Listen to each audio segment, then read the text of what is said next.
Well, good evening, everyone. I know we're still about half the registrants aren't here, but it is 7:35, and I want to respect your time and your promptness. So, um, I'm hoping those other folks are either going to join very soon or something else came up, and we'll pray for them, the Holy Spirit, and I guess they'll watch the recording later. Um, I am Pastor Blake Scalette. I'm the pastor at St. John's Lutheran Church in Summit, New Jersey, but I also serve as your synod secretary. Um, just as we start out, I'm going to ask you all, if you will, please go ahead and mute yourself. When there's time for some questions, of course, unmute, but that way it just helps with some background noise and whatnot. Um, uh, yeah. I have a PowerPoint that we're going to sort of work through that I'll be talking through for most of this. I will save time at the end. I'm hoping this takes between an hour, no more than 90 minutes. But if there's a burning question, please do sort of, pop up if it's technical to the area we're talking about. Otherwise, hold to the end. All right. With that, I'm going to go ahead and make sure I hopefully do this right. Screen share the presentation, and we'll work through it from there. So I do hope you all are intended to be here at the Constitution Workshop. If you did not, you've come to the wrong one if you were looking for something else, because we are going to be talking a lot about our constitutions. I'm assuming that many of you are perhaps a combination of pastors and deacons, perhaps congregation secretaries or council members or other lay folks. And I'm thank you all, first of all, for being here. The constitutions are sometimes things that some folks or I think are boring or tedious, but they don't have to be, but they are important. And so I commend you all for being here. All right, so your constitution, every congregation in the ELCA has a constitution because we're all individually incorporated. We are our own standalone organizations. So you should ask some questions about when was your constitution last revised? Do you have a Word document version of it versus only in print? And most importantly, does its reference years start with 19? Because if it does, your constitution is woefully out of date. This is the year of our Lord 2025. So it should certainly begin with a 20 and not a 19. And if it begins with an 18 or a 17, it's even worse. So definitely time to do some major revision. The ELCA model constitution, I hope that that's a phrase and a term that's not totally shocking, but let me just tell you, while we all have our own constitutions, there is a thing called the model constitution, which is set for all ELCA congregations. And every congregation's constitution must be in compliance with the current model constitution. It's not optional. You are required to be in compliance. That model constitution can only be modified by action of a church-wide assembly and ratified at the subsequent church-wide assembly. So that means things that were approved for changes at this past church-wide assembly 2025 will have to be ratified again in 2028 before they take effect. So it's usually at least a 3 to 6 year process, if not longer, because, for instance, if they change one word in the ratification in 2028, we'll have to come back to it again in 2031, 2, whatever 3 years later is. It's a triennial process. This is because the design is that we only want these changes to happen if, it really is the thrust of the whole church, and these are major changes. But it does mean that we're on a triennial cycle of required updates and revisions. So 2025, we had a church-wide assembly this past summer in Phoenix. Now in September, we had a new 2025 model constitution for congregations, which means your constitution needs to be updated. Even if you just did it last spring, your constitution is out of date and needs to be updated. So if there was any doubt whether your constitution was behind, know that it is. This is your official notification. It's time to update. Some of you may have gotten behind and may have bigger updates, but at minimum, everyone has some updates. So you might say, where do I find these things? So they are on our Synod under the Synod, New Jersey Synod website under Secretary, but also you can always get the most updated one by going to the Office of the Secretary of the ELCA. You can type in this email address, or if you just Google ELCA Secretary, it will bring it up. And you'll land on a page that looks like this, the Office of the Secretary.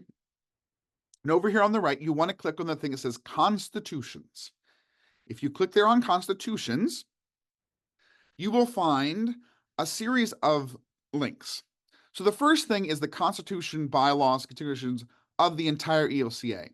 You're welcome to download that and read that, but you don't have to look at that. Then you'll find information about the Synod constitutions model. Once again, you're welcome to read that, but that's really something that I have to worry about, not you. You're off the hook. But here at the bottom, it says congregations. That's yours. So you'll want to click here on 2025 Model Constitutions for Congregations. There is also a Spanish version. If your congregation uses that language, that is also admissible. You'll click on whichever one applies. There is also an options just below that where it talks about amendments, because there's separate documents that pull out just the 2025 amendments that were just approved in English or Spanish, as well as the rationale. If you click on that, then there's a separate document here, which will outline for you each of the new amendments that just were approved, whether they're required or they're recommended, as well as some areas that were formerly required that are now recommended, and rationale. So each change then has a little statement about why this happened. You're certainly welcome and encouraged to download this document and work through that to bring your Constitution up to date. Or share with your congregation what the changes are. But here is my only word of caution about only using this document and not downloading the whole Constitution, because your whole Constitution has to be compliant with the 2025 Model Constitution. And if you forgot anything from any of the previous versions, that's only contained in the whole Model Constitution. So it would be my recommendation that you download this amendments and read through it, but that you also download the entire Model Constitution. And you'll want that document that looks like this: Model Constitution for Congregations of the Evangelical Church in America, current as of August 2025. Not the one that says 2022, that's the previous one we were working on, or an earlier one. You want it to say current as of August 2025. That's the one you have to be in compliance with. Before I go any farther, up to this point, is everyone clear? If you're not, please unmute and ask me your question.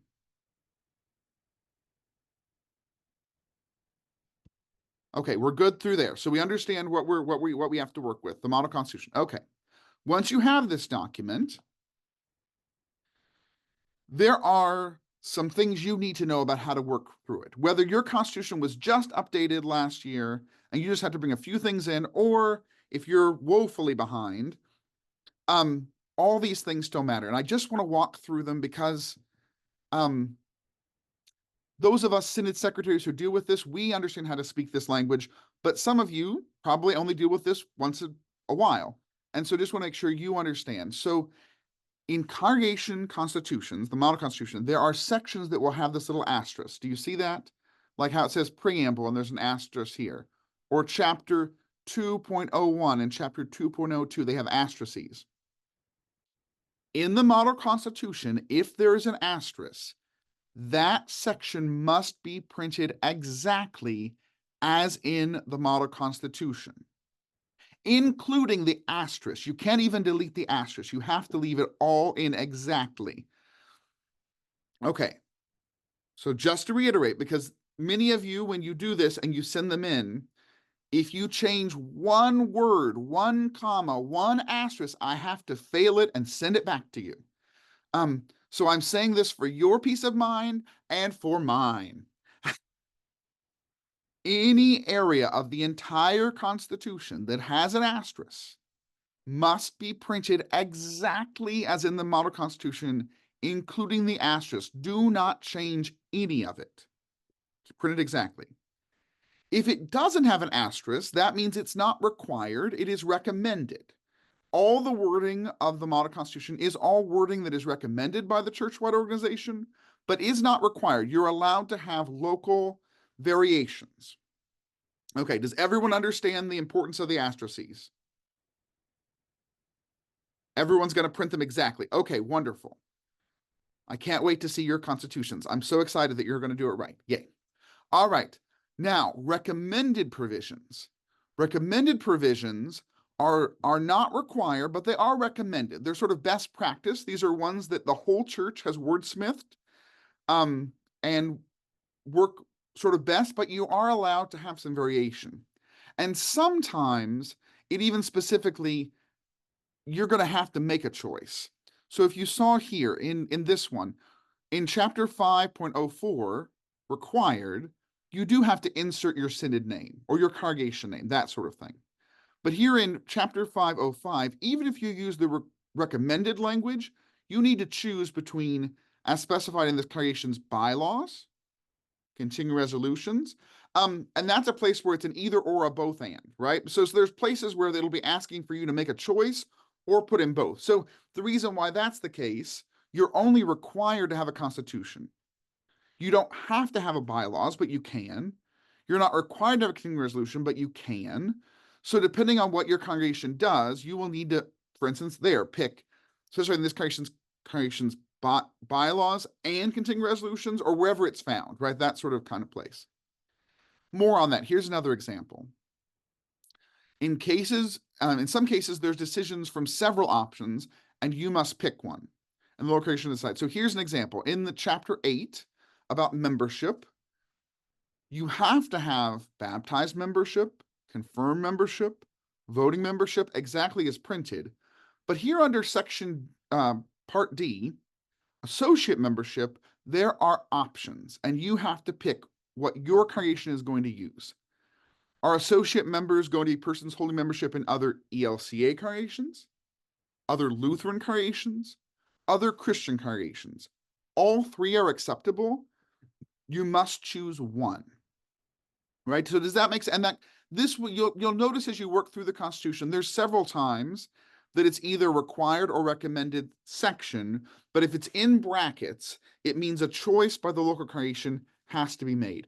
There's a good chance your congregation already has decided this on your previous constitution, and you just need to bring that forward. However, I lift this up because I also often receive constitutions for review where people have picked nothing and you've reprinted all of the options. That also will mean that I'll have to send it back to you for you to pick again, because you must pick and remove the brackets. You must pick an option. I'm going to stop and ask questions about that one. Everyone understand asterisks? Everyone understand brackets? Excuse me, Blake. Yes, this is Luann. Luann. There was a question in the chat about the Yes. recommendation sections. The options in the brackets, are those the only options? In recommended or in required? Recommended. Recommended. Recommended. So in required, those are the only options. In recommended, they are not the only options. And because in recommended, even the entire verbiage is just recommended to you, but you're allowed to, that one you're allowed to wordsmith or change in a section that is not with an asterisk, right? So you could pick a different bracketed option. You could even drop that whole provision because it's recommended to you, but it's not required to you. Okay. Is Does that that helpful, Pastor Burkert? Yeah, thank you, Luann. Yeah. So there's this real clear difference between required, you don't have up. I mean, unless there's bracketed, but you must be in compliance. Recommended, you're allowed to have variation. Now, that being said, for best practices, like we said, we would both encourage using the recommended, and or if you want to add additional things, that we would recommend that you use language that's sort of in similar format. And I'll get into that a little bit later about kind of some best practice and how you shape this. Could I Any ask other a questions? question for a second? Yes. So yes. in this 802D, so are we supposed to be picking like associate members are persons holding membership in other, and we pick one of those that are Correct. bracketed? Just one? Correct. Okay. Correct, all right. because you see, so like here would be an example of why there's three options, and it's sort of like concentric circles, right? If you want associate members to mean only other ELCA, or you're willing to let it be other Lutheran, which would of course include ELCA, but you would, for instance, that would allow members of the North American Lutheran Church or the Wisconsin Lutheran Church or Lutherans in Germany, whatever. Or Christian would say that of course includes all Lutherans, but also it would allow people who are members of a Presbyterian church or a Methodist church. So it's the idea that you need to choose for your congregation, how wide are you willing to let that associate membership hold? Thank you. That Uh-huh. makes perfect. Was there a follow-up to that? Okay, all right. Thank you all. All right. So here's another examples of local decision needed. So in chapter 1102, now these are not asterisks, these are recommended, but they are recommended. I think most congregations will want to have how their officers are going to work.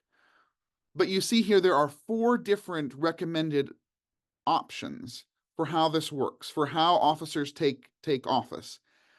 You're asked to pick one of them. Please don't send me back a constitution that has all of them, including the or, right? Because part of it, this is to govern for yourself. How are you going to do this, right? So you're picking your options for how you're going to operate as a congregation, right? And here are 4 best practices, but you would need to pick for your congregation which language you're going to use, and then that's how you're going to order yourselves. Make sense? So just be watching for any of those places where there's brackets or parens or the word or. It happens a few times that there's an or. If there's an or in the margin, that means you needed to make a choice for your local congregation, how you're going to operate. Okay, a few other sort of constitution language things that you need to be aware of that I regularly will notice. So our denomination, several churchwides back, made a very clear distinction throughout all of our governing documents. And it's to follow our theology and our policy from the beginning. But when we talk about the church, we mean all Christians everywhere, right? That is the church. The ELCA is a church. It's this church, right? So if in all of our expressions, if we ever use the church, we mean all Christianity. And if we say this church, we mean the ELCA. And that is true in all 3 versions of the Constitution. So the ELCA Constitution, the Synod Constitutions, and Congregation Constitutions. So, and the reason I say this is because sometimes when we're wordsmithing at home, we say the church and we really mean your congregation. Or we say this church and you mean this congregation. But please note that across the board, the church is the words we use to mean all Christians, and this church to mean the ELCA. So that if you want to talk about your local congregation, you want to say this congregation or the congregation, right? So it's never the church, never this church, never our church. It's this congregation or the congregation in your documentation, okay? Does that make sense to everybody? How you're going to, if you're going to write your additional constitutional provisions, or you're going to write additional bylaws or continuing resolutions, just try to be mindful of using this congregation and the congregation and not the church, this church, our church. Okay. Here's my suggestions for how you might best revise your constitution. Now, you could certainly choose to sit down old-fashioned and download the Model Constitution and sit and go line by line and hold it here and hold your Constitution and change it. I would not recommend that. I think that's going to take an awful lot of time, and you're going to cry and be frustrated. You're going to say, I hate doing this work. But we are thankful that God has given us technology, and we are thankful to be living in the 21st century, and there are now programs that will do much of this hard work for you. So you have your Constitution in a Word document, and you have the Model Constitution in a Word document. Word will do this work for you. So I'm first going to show you how it works in Mac, and then it also works if you're using a PC. But if you're using a Mac, you're going to go here to Tools, the tab, and then you're going to click Track Changes, and then you're going to come over here to Compare Documents. And once you've done that, you're going to pick as the original document the Model Constitution for Congregations. And then over here in the revised document, you're going to select your congregation's constitution. Okay, where the original is the model, you're going to compare it with your congregation's constitution. Okay. If you're working in Word, it's right up here under Review. If you're in Review, you go to Compare, and it'll be it's a similar system. It's just they're called differently, right? So, as I said, in Mac, it's under Tools, and in Word, it's under Review. But they do the same function. Once you've done that, the program will then create for you this very complicated document where it will show you every time your constitution differs from the model. Now you are going to have to sit and go through and look at the differences to figure out, well, there are times that there are going to be differences, and that's okay, right? It's going to, for instance, point out the name is changed. Well, of course the name is changed because you want your congregation's name in there, but you're going to, but it will at least highlight for you every place where you have made a change, and then you can compare and see whether or not that change should have happened. It will even let you know if you've deleted the asterisks, which remember you can't do. Okay? Questions about how I would recommend using the technology to make the comparisons? Does anybody want to ask about that? I do. I'm Yes. sorry. So this looks like when you get your final, this document, it looks like it's a document with track changes on it. So how do you accept those changes or whatever? You're not going to, so in many ways you're doing, it looks like a track changes, but it's not. Yeah. You're comparing the document. So it's going to create like a new document for you, right? You're still going to have your constitution, and you're going to have the model constitution, and it's going to create this like new third thing for you to look and see every place where there was a change. So then now as you're working to revise your constitution and you go through and say, ooh, this whole section differs and it was an astroseed one, we need to go back in our revised document and make that change, right? So it's not so much that you're accepting changes as much as it's giving you like a marked up copy for you now to review rather than have to read line by line, right? It's kind of doing that work of highlighting the areas. And by the way, this is how I'm going to check your constitution when it comes to me. When it comes back, I'm going to download the one that you've sent me that you think is finished and compare it against, and I look for every time it gives me a highlighted one, and then I say, oh, no, that's one where they're allowed to have it be different. Oh, nope, here's a place where they've made a mistake. And I usually will do that up to about 8 changes. And once it has 8 times that it's told me that you're in compliance, that's when I will just send it back to you and say, here are the first 8 I found. Please go back and look at this and do it again, and here's how. Well, ours is in compliance, but now I guess it's not.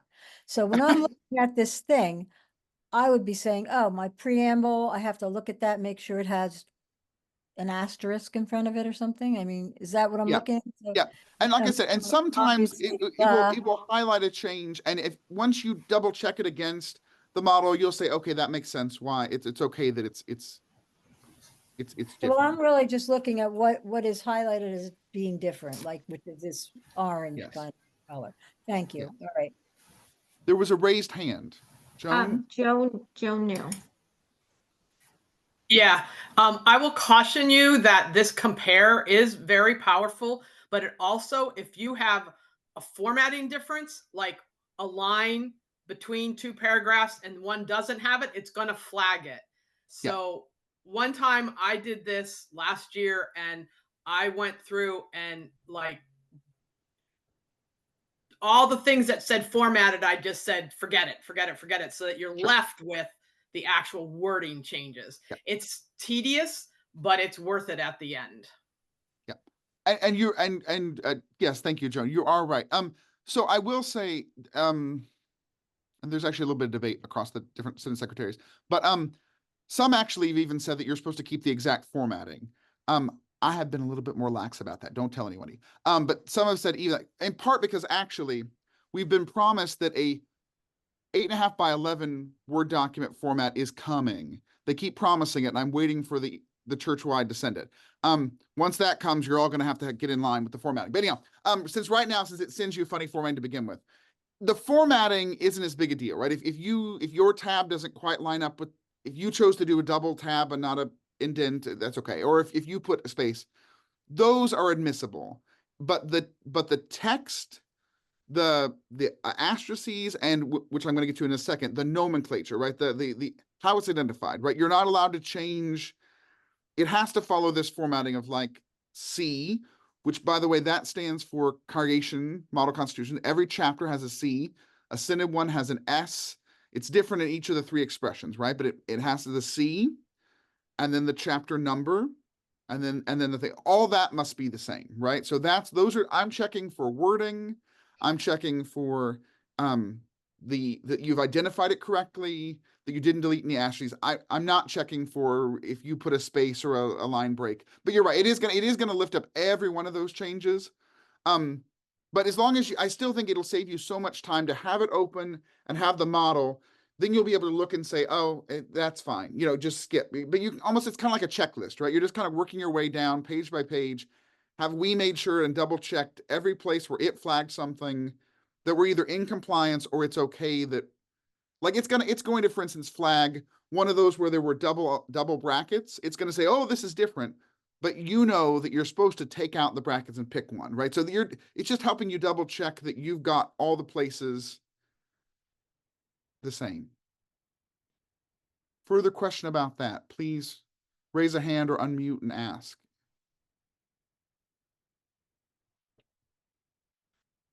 Okay, and maybe if you have it at the end, we can come back to it. That's okay too.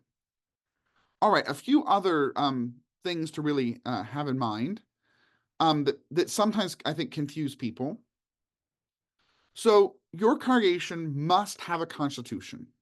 It must have one. It may have bylaws, and it may have continuing resolutions. Those three different sort of levels of governance in the ELCA, though, are meant to be one document. So if you have bylaws, they must be integrated with your constitution. If you have continuing resolutions, as well as bylaws, they must be integrated. It must be one unified document. You shouldn't have one document that says constitution, and then another one that says bylaws, and a third one that says continuing resolution. They must be one unified document, and therefore your title of it should be whatever your church is, Good Shepherd of around the gas station Lutheran Church in New Jersey, Constitution, bylaws, and continuing resolutions, right? That should be its title, whatever it is, and they all integrate together. So it's also, when I say one unified document, it doesn't mean that you list all the Constitution and then the next page you begin the bylaws. They're actually literally woven together, and I'll show you how that works. So they fall under the relevant area, right? So if you have a bylaw, it should be placed under the constitutional provision of which it relates to. The same way with the continuing resolution.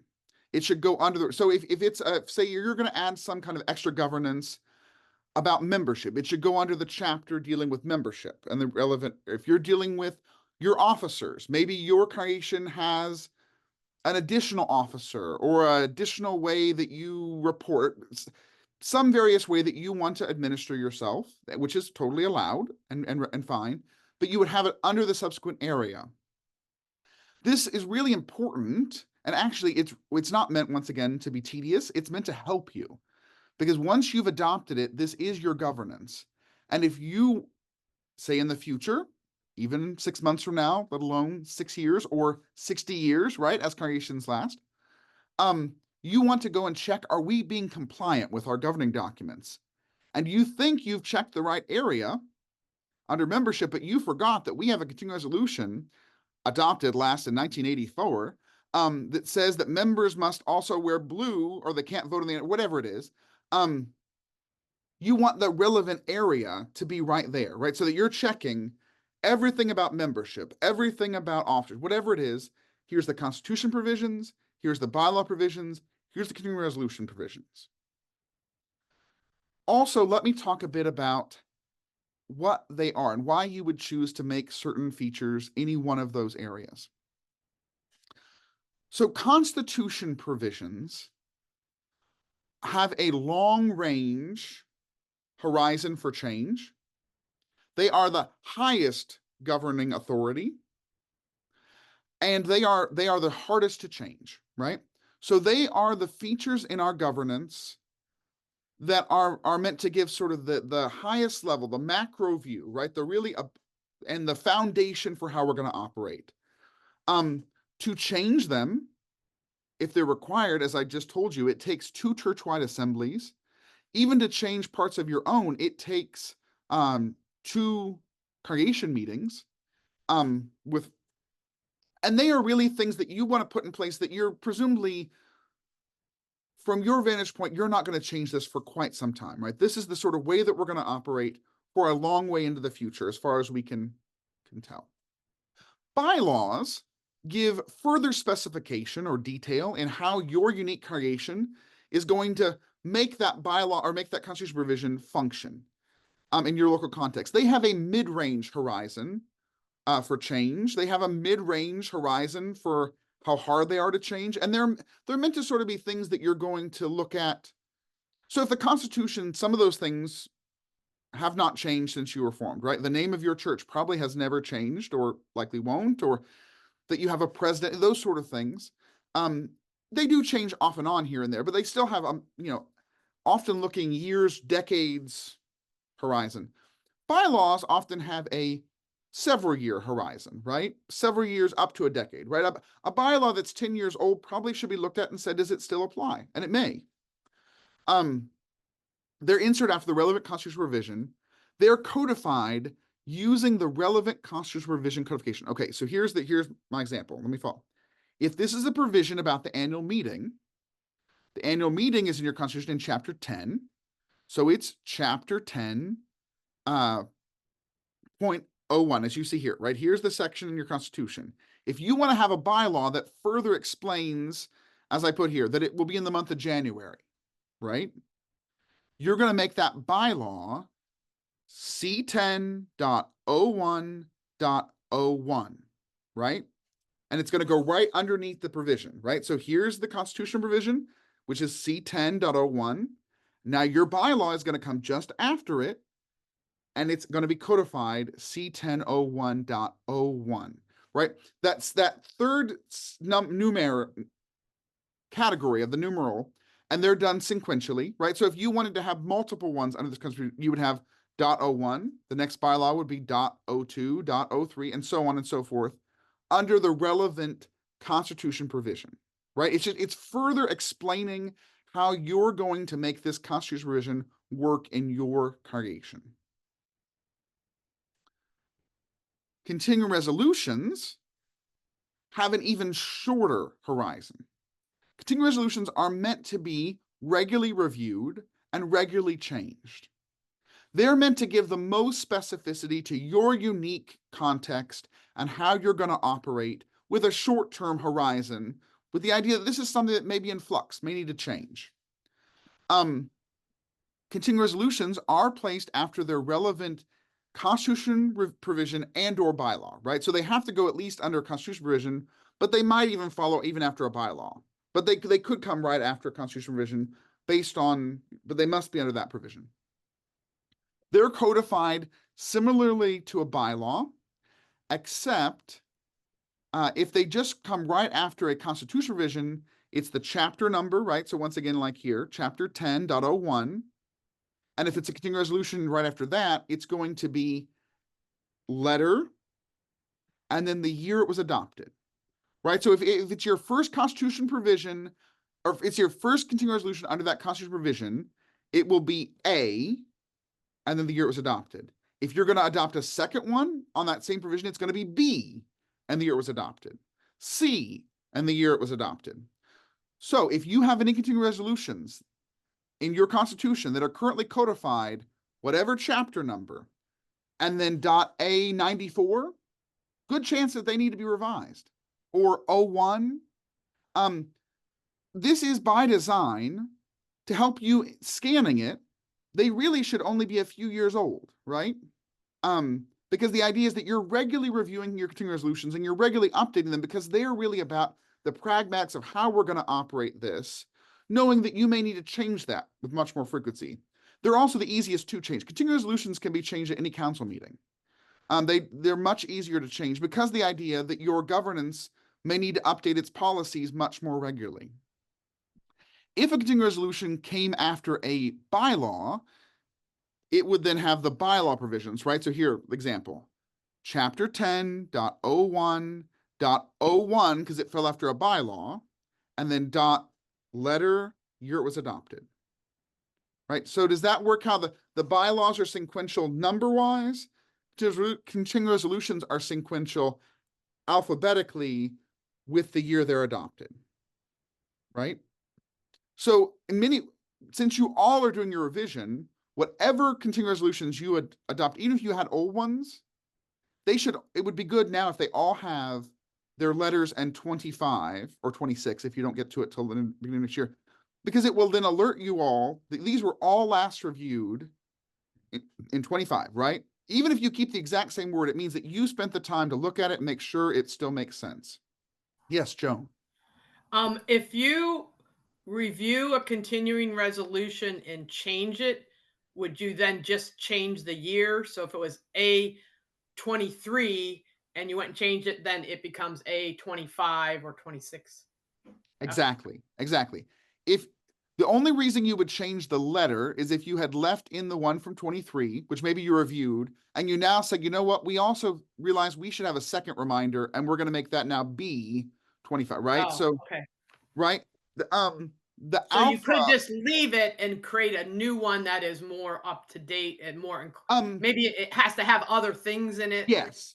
If you're updating, then change it and give a new number. If you're adding another provision, so say, I don't know, say you have a provision about the treasurer will provide monthly reports of the finances.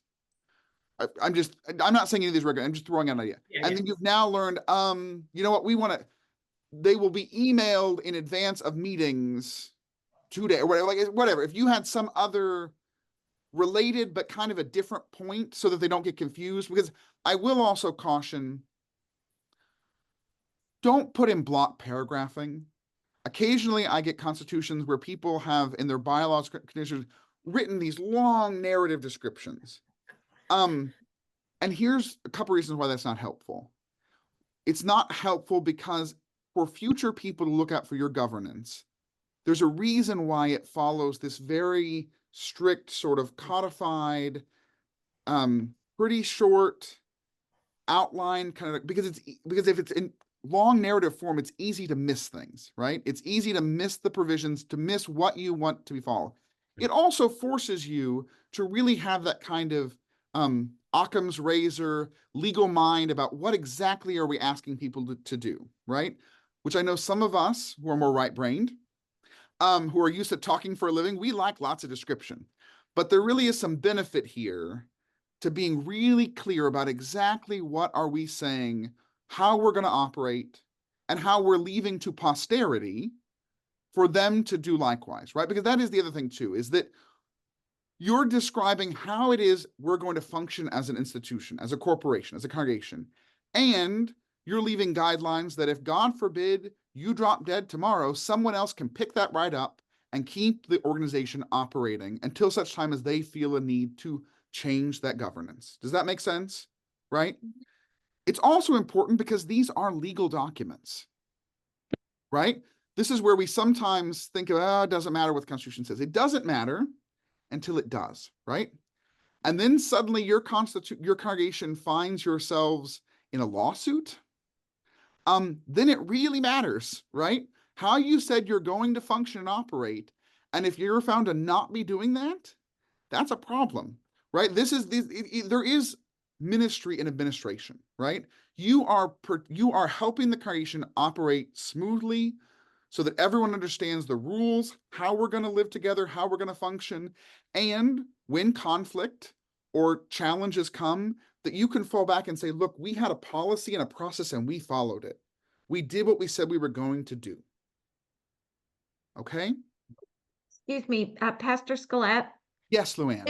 if your constitution is updated, has been previously approved, and you make a change to a bylaw, I know has to go to the next congregation meeting, but if you have a change that's going to be made by the Synod or the Congregation Council, how frequently does that need to go to be reapproved by the Synod by the review committee? Correct. So a couple things about that in this review work.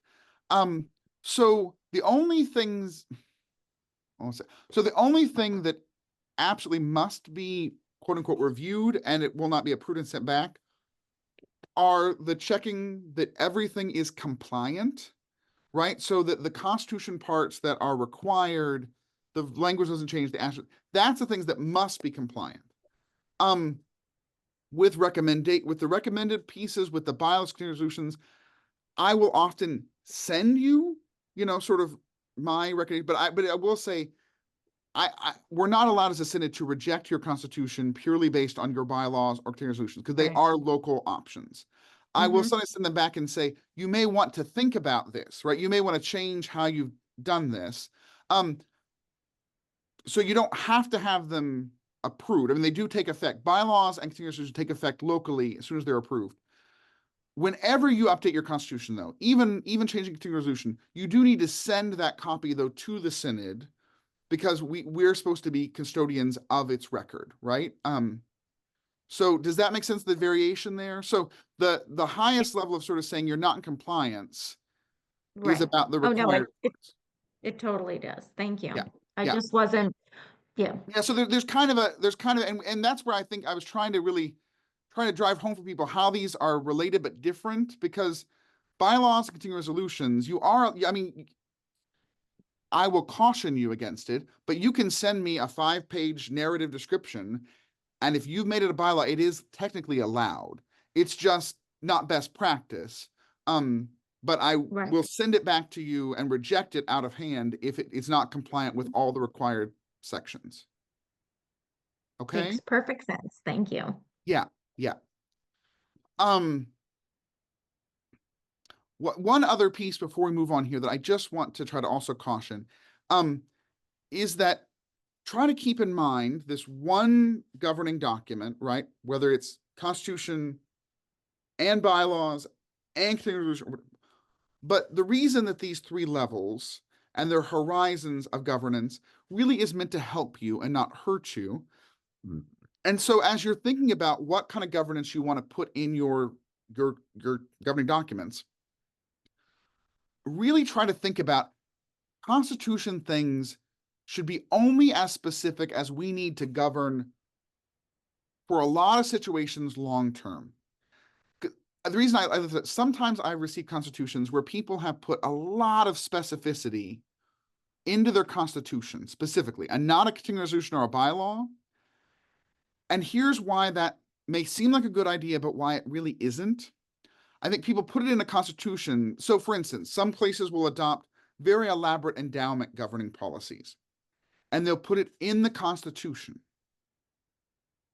thinking this is good. We want to be really clear what we're doing. But by doing that and putting really, really stringent policies, you're now bound to follow that.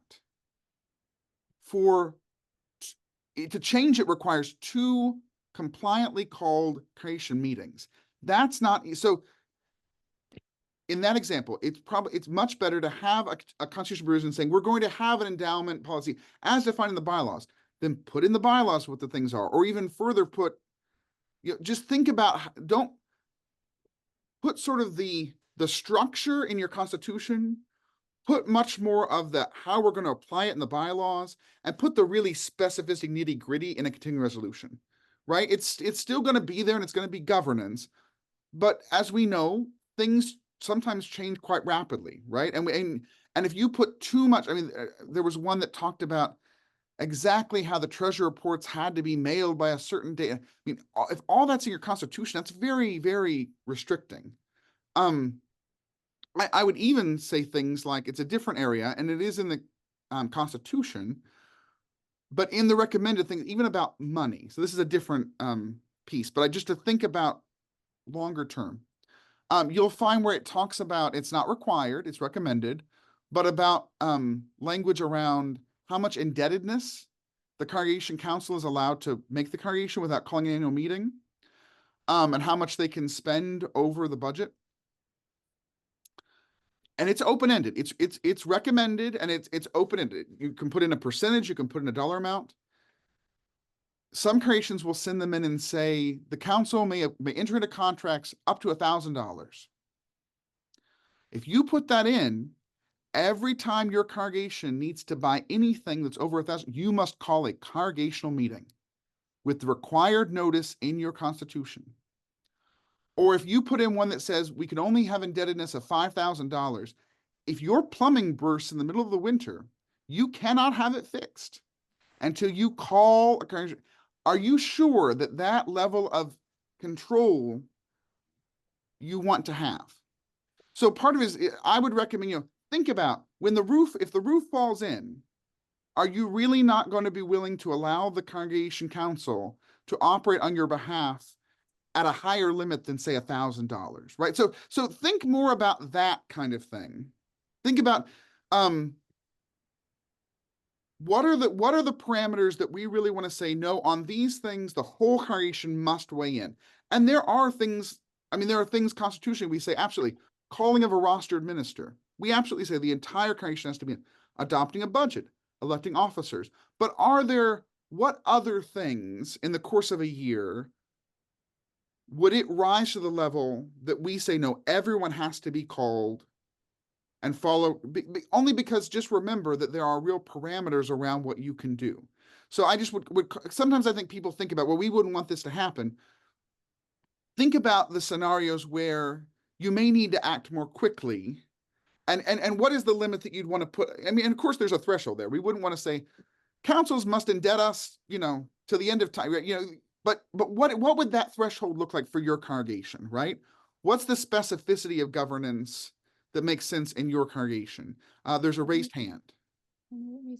Blake, this is going to take you back a little bit, and maybe you'll remember what you said and maybe you won't, but Sure. You very succinctly said anything structural goes in the Constitution. Then you gave a word for the bylaws section and a word for the continuing resolution section. Do you remember what they were? I'm trying to think. Well, I talked about sort of the mid-range, the short range, those sort of, I think also the governance is sort of the real framework, the structure. Yeah. The bylaws are more kind of the policies, if you will, kind of the policy procedure of how we're going to enact that.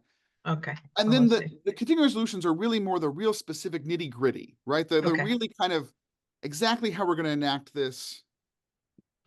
And I would really caution it be in those sort of places, because that may work really well for this year's council. And suddenly next year you realize, we need to change that.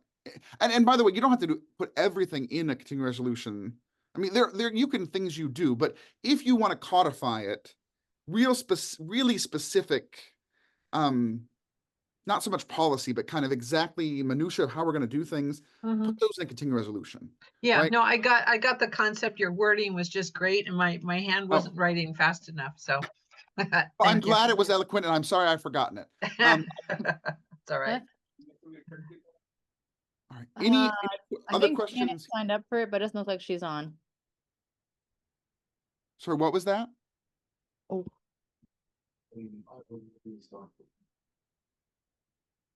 Aretha, were you going to ask a question? I was going to, yeah. Are you going to make the PowerPoint available for us? I've been copying as you've been going along, but I might have missed one or two. Sure, happy to do that. Yeah, I can make that as like a PDF. Yeah. Yeah, Yes. because the suggestions about like what's mandatory, choosing the different options, the church explanation. I thought that was fabulous, and I never even thought of it like that. So that was really good. You had a lot of great, helpful information here. Sure. Yeah, we're happy to make the slide deck available as a PDF as well. Absolutely. Okay, I think I just have a few more things. Yeah, we're going. So some people ask, how do we do this? Do we have to go line by line? So a couple of things. Yes, you are supposed to alert the congregation of substantive changes. If your constitution's all up to date, that's easy to do because you're just that's where that document about the amendments from the 2025 is helpful, because it would sort of highlight them for you. If you notice other ones that you want to make, you need to let them know substantively. But here's the main thing that's important to remember. If your constitution is not compliant with any required part of the model constitution, you can always bring it up to date at a regularly called congregation meeting. There's a provision for that. Because you're not allowed to be out of compliance, you're always able to bring it up to date. It's more if you want to make a change to a recommended area or a local area that you have to give more written notice, or adopt it at one and ratified at another one. You can always, though, bring a required section forward. And so actually, and I take this from my predecessor, and I think it was a brilliant idea. I said to the secretary, I would actually commend to you every time you have an annual meeting, including a motion to bring your congregation name, constitution into conformity and compliance with all required provisions of the model constitution. Because if you've done that and you suddenly discover that you were out of compliance, you're like, say you send it in to me and I come back and say, oh, you missed this area. You have still allowed us, you have had the congregation's ratification to bring it into compliance. So I think this is just a really helpful kind of catch-all. That way you don't say, oh, we did all this work and we had the meeting and we totally missed this one asterisk. This one allows us to kind of fix it after the fact. Okay. And Secretary Scalette, we don't have to have notification other than, in terms of doing that at an annual meeting, other than what our congregation constitution outlays for notification. Like, it doesn't have to be 6 months or Correct. something like that. If it deals with the required provisions, like Mhm. this thing only applies to that, right? So if you wanted to change recommended areas, then you have to follow with the council adopting it and sending notification or 2 meetings, and that's okay. But there is this sort of a faster way, because the idea is that the EOCA wants us all to be, we're required to be, in compliance. So there is a way to help the parts that are required always get us into compliance faster. Does that make sense? Mhm. So it's And about there those was a- asterisk areas. Those are the ones that you that we're sort of most concerned about. And to be honest, I think that they're sometimes the ones that most trip us up, right? Even if we think we did it really carefully, sometimes, and because I have to reject it if it's even off by 1 word, right? So it's just helpful to kind of have this additional, that way we can make that quick editorial. We know that you meant to include that. Let's just fix it, that one place. Okay. But yes, There- at the end of your constitution, all the information about amendments are all there, right? And there's different timelines, like bylaws are easier to change. Continuing resolutions, councils can change, right? They have different thresholds for amending. And there was a question from Colleen, do we ratify with the congregation, then send it to you, the office of the secretary or synod, for approval, or vice versa? Okay, so and actually, as I said, email me. I'm actually gonna get out of the slide deck now and we can take questions. So here would be my recommendation. If you've done the hard work of revising and updating, I would recommend, especially if you have any sort of sense that it might not be like, let me see it ahead of time. you know, it's certainly better, but it's okay. But if you approve it, and if what you approved included the conformity piece, right? Which is what I would really encourage you to do, right? Encourage, we're going to adopt all these changes and just have that extra piece about we're going to all required provisions we're going to have. That way, if we have to do a little bit at the end, we don't have to wait for you to call a whole other meeting. Which in part, I'm saying this because I know how discouraging it is for you to think we worked so hard and we did all this and we had the meeting and now we have to wait for another year to do it. We don't, this is designed to help you not have to wait a year to be in compliance. You may have to wait a year on recommended areas or whatever, but the required parts, we can get in there and make sure that they're up to date now. So does that make sense? So, and by the way, your congregation is not ratifying. The only time they're ratifying is if a change comes up at a congregation meeting and it hasn't been set in writing before, then the following year has to ratify it the exact same word. You have to vote twice. If the council sends it and it was sent with enough written explicit, that's all in the end of your constitution, the timelines.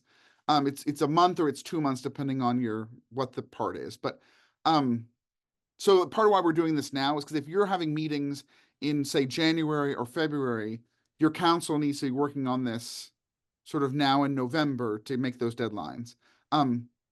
It's also okay if they don't make them, right? I mean, we can, but we want to also have this at the beginning of the triennium so that hopefully in your 2026 or at the latest 2027 annual meetings, you're all up to speed and then you're good until after the 28 assembly, right? So it's part of this idea is to get this compliance done now, and that way you're good for later.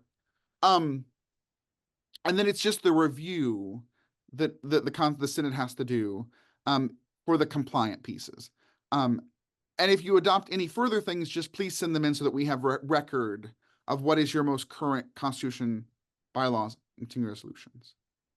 There is a raised hand. It's me. It's Elaine. Yes, yes. So I'm a Methodist serving as a vice pastor, so forgive my question as a non-Lutheran. So our annual meeting currently is set for second week in February.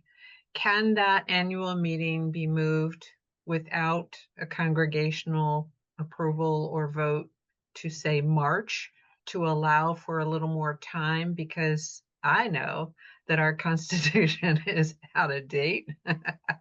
I also know that this is going to be a bigger deal than it probably needs to be, but that's just the composite of my congregation that will choose to react the way they will, the way it is.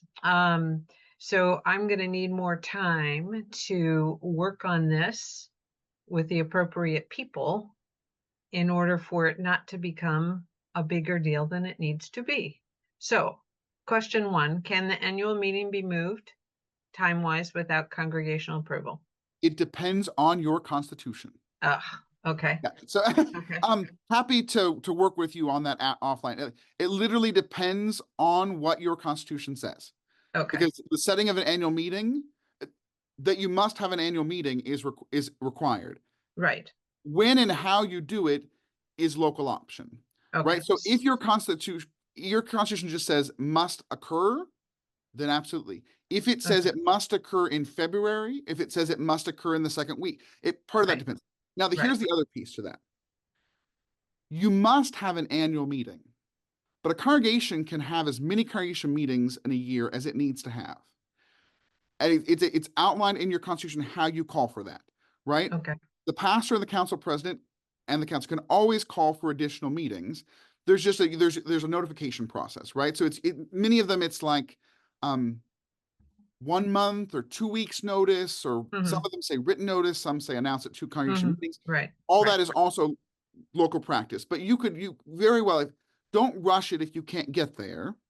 You could even go ahead and adopt the one about coming into compliance if people are, if your context would be okay adopting that, and then say we're going to just after worship have another meeting a month or 2 later, specifically just to deal with that, right? Because part of it is like let people know this second congregation meeting is not a full annual meeting. We're not receiving reports.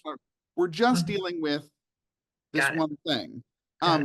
Yeah, so you can, and you're absolutely allowed to do that. There's that, all those provisions are in your constitution to allow for that. Okay, second quick question, and that Yes. is, I heard you say, I think, that it might behoove you and the church, the local church. The congregation. This church to send you basically what we think is done correctly so that you can look at it before we get to the meeting. Yes, Before and we actually get, and how much time do you need was my question if we're doing that? Well, the more time, the better. But also I would ask, let me know in the body of your email, not just that you're sending them, but what is your timeline? Because quite Okay. frankly, that will help me move my timeline. Okay, This is just a disclosure. I'm happy to help with this, and I like to help with this, and I'm committed to this work. And this work is volunteer after I do all the work of my congregation. So no, I'm saying that because sometimes I know some of you would write and say, have you dealt with this yet? Have you dealt with this yet? And one, I would encourage, please send me a reminder. Let me know your timeline, because I can try to make that work faster. But sometimes if I don't have it, it does become not my priority sometimes when other things are, in the way that got it. You have a Yeah. Christmas sermon to write. Got it. yeah. I'm clear. Yes. Thank The you for way your our polity volunteer work. works, the secretary is elected, but it just comes out of everything else, right? The office of the bishop gets called to do just the office of the bishop. Yeah, want to change this around, we can do that, but right now that's the way it works. So I try hard to respond, but sometimes it's helpful for me to know what is your timeline, right? Thank you, Blake. Thanks for your time. And Other the Synod, questions? Blake, is grateful Yes. for your time. Well, It's thank just you. really, your leadership is fabulous, so thank you. Other questions about anything I covered, or maybe there was something that we didn't cover that you were hoping to hear about constitutions. Yes, there's a race at Living Waters. Sorry, I don't know your name. I just It's Winnie. My question was, when you were saying if we make changes to send the changes to you, would that be we send the whole constitution or we send everything Yeah. complete? Okay. Yeah. Not, we're gonna just, let- we updated ours last year and we're in compliance. So I'm praying that all we have to do is follow that simple list that I guess, I don't know even where it came from. I guess it came when we registered for the webinar. But I sort of remembered, but I might be wrong. I thought we were supposed to put things in, like, if it was a bylaw, it was supposed to be in italics, and if it was, Oh, yes, you're sorry. Yes, I forgot. Along with the codification, there is, now I won't reject it for this. But the codification must be there. The ELCA does have sort of a best practice that if it's a constitutional revision, it's recommended that the whole text be in bold. okay, If it's a bylaw, that it be in regular font, and that if it's a continuing resolution, it be in italics. That is just, and that's how you'll see the sentences like that. It's also to help you scan, right? So that if you scan and you see that it's in bold, that's partially to help you know this is a section that we really, really like. There's not much fudging on, right? Like it kind of so that makes, you don't have to do, you must follow the codification piece.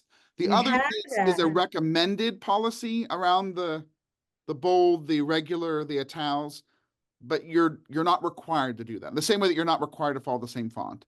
Believe it or not, I updated the thing and I sent it to somebody a couple of years ago. Now we're looking for where the latest one is. And the latest one that we seem to have, it has all the conventions correctly, but it doesn't have these italics.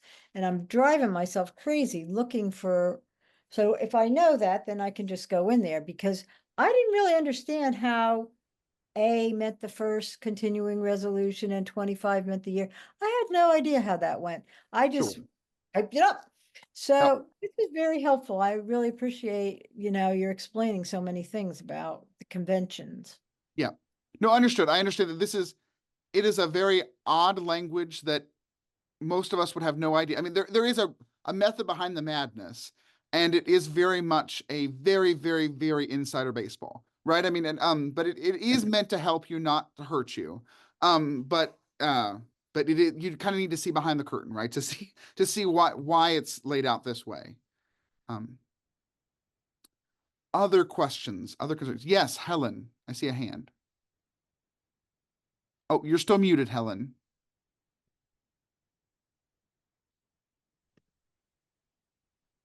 Go ahead.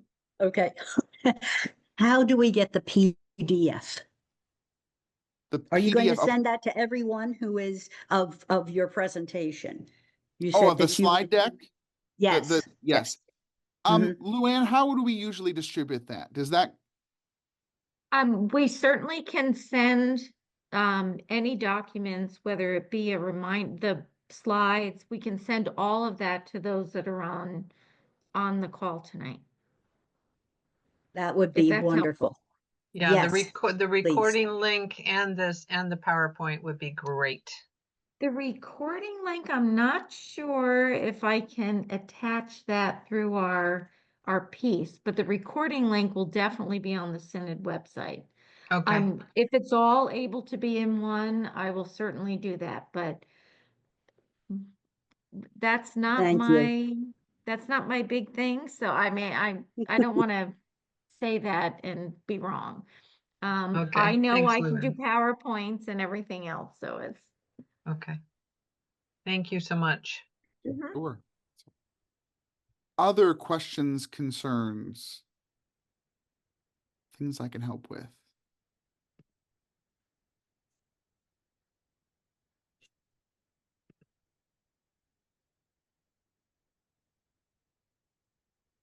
Anybody I'm not seeing?